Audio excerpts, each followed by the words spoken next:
other side. This is an important piece of information that we need to memorize, because a lot of times we do math problems finding the area of a square or a rectangle. So the area of a square is just going to be one side times the other side.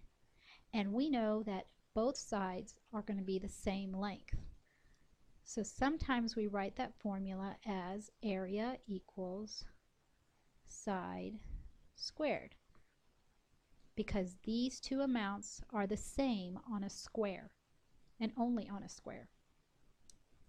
So if we have side squared, notice there's an exponent, so this is in exponential form. And we've already worked with exponents, and we know when you have an exponent of 2, you're just multiplying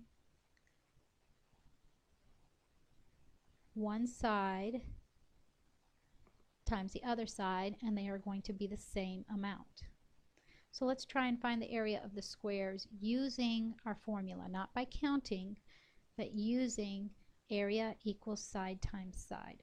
So I want to know the area of this square. How many little squares are inside there? So let's say area is equal to side times side. One side is 3 and the other side is 3.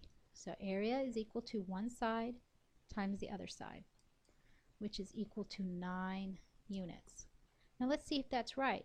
Does it take 9 little squares to fill up that entire perfect square? 1, 2, 3, 4, 5, 6, 7, 8, 9. It does. So 9 is a perfect square. Let's try it with this box. We want area equals side times side, which equals 16. So is the area of that square 16? Well, let's count and see. 1, 2, 3, 4, 5, 6, 7, 8, 9, 10, 11, 12, 13, 14, 15, 16. Yeah, it takes 16 units to make a perfect square. So 16 is a perfect square. Let's try it with our big square. Area is equal to side times side, and that is 36. And counting it up, 1, 2, 3, 4, 5, 6, 7, 8, 9, 10, 11, 12, 13, 14, 15, 16, 17, 18, 19, 20, 21, 22, 23, 24, 25, 26, 27, 28, 29, 30, 31, 32, 33, 34, 35, 36 units. So we have another perfect square. So perfect squares are all going to have an exponent of 2. You're just multiplying 2 of the same factors together,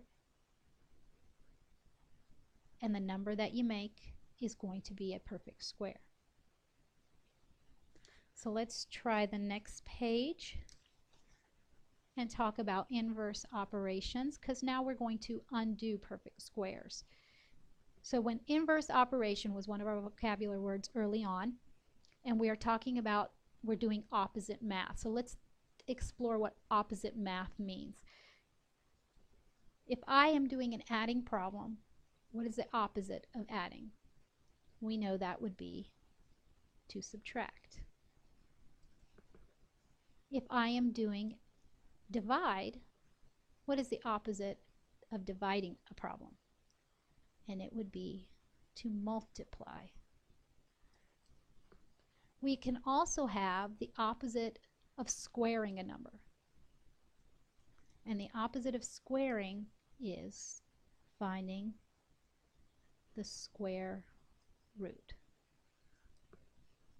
And this is what we're going to be doing. We're going to be doing the opposite of squaring. We're going to find the square roots.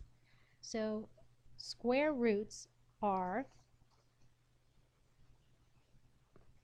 they're the opposite of squaring a number.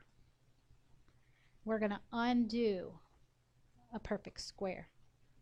And then when we undo the perfect square, we're going to find the base is the number that we're going to be looking for. What is that factor that we multiplied by itself?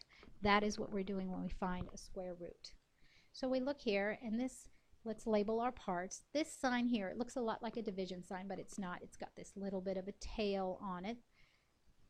That's what makes a square root symbol, and we call this a radical sign. Kind of like you have an adding sign, a subtracting sign, multiplying sign, dividing sign. Well, for square roots, we have a radical sign. That's how I know what I'm going to do.